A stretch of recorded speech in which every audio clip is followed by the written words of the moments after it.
Hi, thank you for joining me in on today's conversation. So, today's conversation is centered around the impact of the digital economy on all of us right now. My name is Caroline Cares Fernandez, and I like to view myself as a social change maker. And I'm very happy, I'm delighted to be here with the rest of the speakers and with you, our community here today. So, the pandemic has kind of shown us in a very, very real way some of the impact that the digitization of the workplace is doing and the kind of impact it's having on all of us. In the US at the moment, there is something called the Great Resignation that's going on. So it's not just about unemployment as it relates to the pandemic, but it's also about people leaving jobs. And how is all this connected to the digital landscape in workplaces? Well, in about 5 to 10 years of a horizon from now, there are studies from the World Economic Forum to LinkedIn that has sent out a recent report, as well as a McKinsey report recently submitted that shares that anywhere between about 30 to 40% of our working population are not going to find their current roles to be relevant in the next decade. So, what does that mean? And what do we do about this redundancy? The number of skilled, workers that are coming out also seems to be a lot less. Companies like Amazon, JP Morgan, Walmart have shown some initiative when it comes to responding to these changes by investing a lot of money. So Amazon is investing about $700 million. JP Morgan is following suit with about $350 million, and Walmart with about 2 billion US dollars, all in the name of training and upskilling for not just existing employees because they want to help them move with the company and with the market, but also for new entrants, new employees in terms of soft skills and essential skills. And part of these reports have also revealed that over 800 million people in the US and 15 countries, 15 of the core countries that come under the EU have reportedly to be out and they're not part of the labor market. And 100 million people actually state that they want more work, they want to work more. So, what does this mean? This means that there is a lot of underutilization of the current workforce. And what this also means is that while there is a lot of focus on people who are out of jobs, they're unemployed and either looking for jobs and upskilling, there's also less amount of focus when it comes to underutilization of human capital. And today's current youth who are employable, there is a report, part of the report that says that 75 million youth are not currently working. And to drill down even further in this space of people, we find that there's a huge lack of women who can work but who are not actively driving the economy, and this number falls in the tune of over 600 million fewer women when compared to men.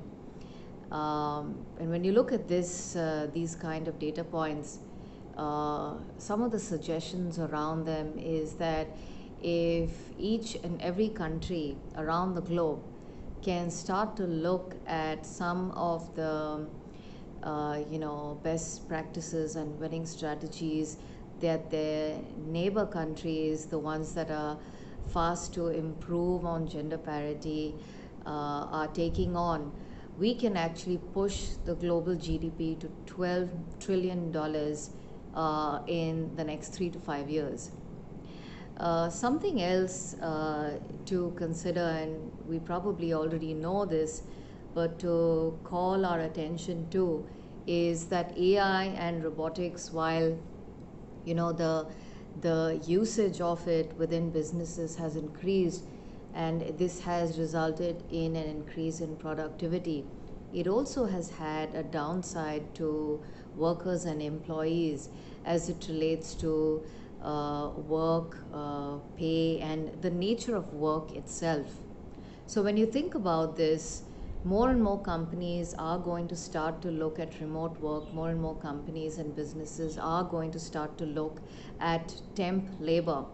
And while the upside for these companies is that they get access to a wide and growing pool of virtual work across the globe, what this means on the flip side is that if there is an employee out there who's switching into a temp role or gig work, the downside is the volatility in terms of their pay, poor social protection, and even being able to look at the kind of income that's coming in. So these are some of the larger emerging trends that are being revealed by and by on platforms and even on forums, where you will find people talking about this and asking questions about it. While I have spoken and introduced part of this conversation that speaks largely to the kind of challenges that we are facing, the kinds of things, no matter whether we're talking about the city of Mumbai to Manchester, these are things that are felt, they're real, and it's not just people who are in jobs, but it is also businesses, it is economies that are feeling the impact of this. And like I mentioned in the beginning, owing to the pandemic, it's only pushed these kinds of trends further for us to observe and start to reflect on. And deeper into this reflection, I want to propose, two pathways that we can start to think about and reflect on for the way forward, because there is it's a known tendency that for us as humans, the only times we really start to think about change or really start to make changes in our lives individually, on an individual level or on a collective level in communities, societies, and countries and across the globe, is when we tend to experience a shock, something in terms of adversity or a challenge where we're kind of shaken to a point where we have to think of, and we're forced into looking at alternate ways forward. And that's really where I believe the digital economy is going to serve as a very powerful way forward, because while a lot of times businesses as well as people may not be looking at it right now, especially if you're already employed, and there's this assumption that nothing could go wrong. It's always a lot more prudent and advisable to think of a 3 to 5 to 10 year horizon and start to understand what your role and my role and all of our roles and responsibilities can be in terms of moving ourselves directionally in a way where we can be more impactful and find a lot more meaning, versus something that comes our way and we have to think about it as a reaction. So the two pathways that I want to kind of present, given that we're talking about the digital economy, given that we're talking about the pandemic and the possibility of how these things are guiding and directing our businesses, our earning power, and the economy at large. is for you and myself as individuals, and also for the system. And the system comprises of businesses, governments, educational institutions, and trade unions. So, for an individual watching in, if you are an employee or you are a job seeker looking out for a job, or you're probably transitioning from one place or one role into another, some of the things to consider is, LinkedIn has revealed this recent report where they've studied 15 countries across the globe to reveal that over the next 5 years, there are going to be over 150 million new jobs that will be created. But who is going to take these jobs? Who is going to be the kind of candidate that's right for these kind of jobs? Which brings me to the next point. The kind of sectors, the kind of specific roles that are showing so much more promise, given that we have been in a lockdown, given that many companies have either shut, consolidated, or had been forced to, let go of people or let go of parts of their business because of relevance, is around the fact that over 80% of employers are going to start to hire remotely.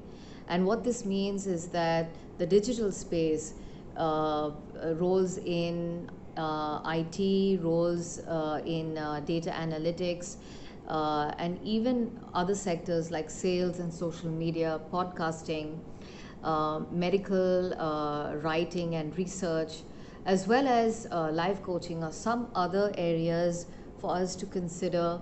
For a lot of us, it may not even, the starting point may not even be to jump right into it, but to kind of dip your toes and look at it as a side hustle, look at it in parallel with your existing roles, so that you have a taste of it, you have a blended mix of bringing in your expertise and your experience.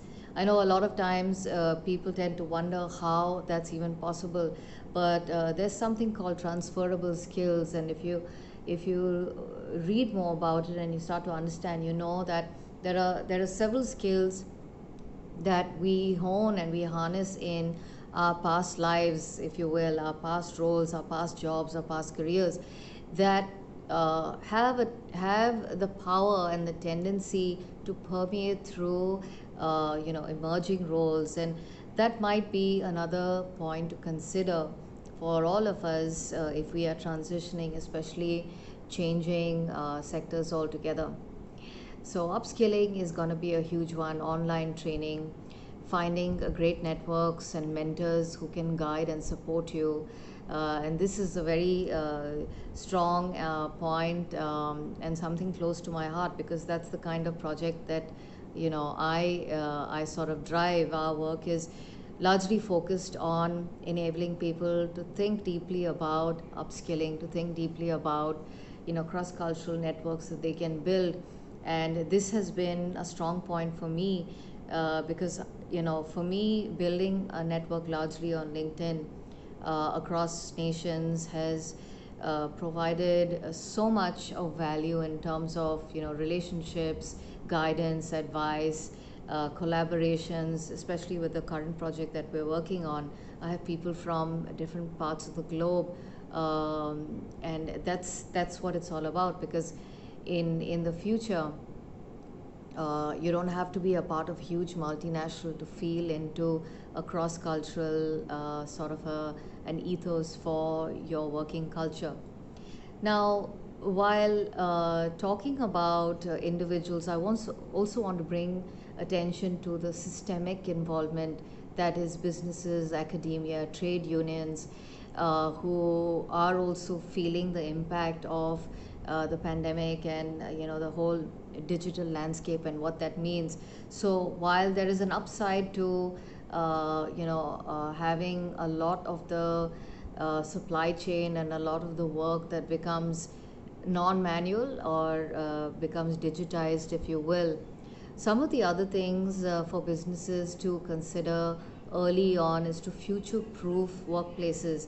And McKinsey, as a report, talks about this very, very powerfully in three phases. The first phase is all about scoping. So, in the scope, what businesses can do is to start to pay attention to emerging job market trends, finding out in communities and fora and,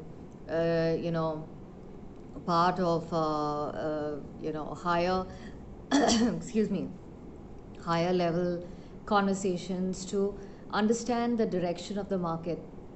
And this is going to be important because it's one thing to look at the outside of a business, and then the other part to this story is to then sit back and analyze sincerely where the business is and how ready, what's the level of readiness for the business to deliver amidst changing times like this. So that's the first phase. And then the second phase is about shaping. So shaping is all about being able to craft out those roles and understand how it connects back to the vision and mission, and to be able to also start to design the entire upskilling plan for people to up level their own delivery, up level their own connect back to the business as well as to the market demands. And then the third phase is about shifting, where you start to see businesses adapt. And I know that the summit is termed adapt, and that's such a powerful word.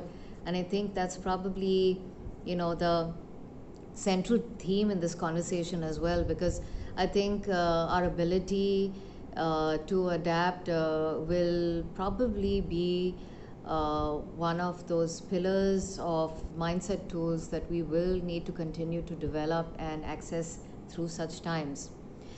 Some other final thoughts are around private public partnerships, particularly when it comes to things like businesses which largely have just and rely on a broadband connection and a web page, but they need better infrastructure, probably to consider ICT applications like cloud computing, radio frequency identification, and really be able to look at things that will help them create their digital footprint through branding. And this can only happen when governments start to think about how they can support businesses and how they can support businesses to up level and adapt through these changes. And the last important point around this is around entrepreneurship. I believe that the more equipped we are as either as entrepreneurs or with our startups, having the right support system, having the right sort of support when it comes to being able to thrive and to fail, being able to provide and foster a much more positive culture and a cultural attitude, if you will, towards risk.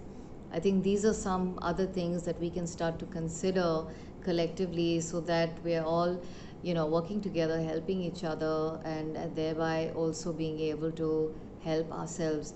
So I'd love to hear your thoughts around your own perspective on the digital economy. How is it you are driving your growth through this?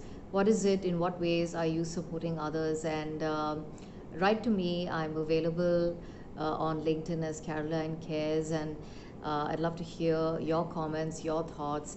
And as I close today, I want to again thank the organizers for inviting me into this wonderful experience. I believe that it's summits and conferences such as this and many others that I am happy to participate in, that allow us to come together, build community, and or build so much more awareness around possibility. So thank you so much, and I look forward to your comments. Bye bye.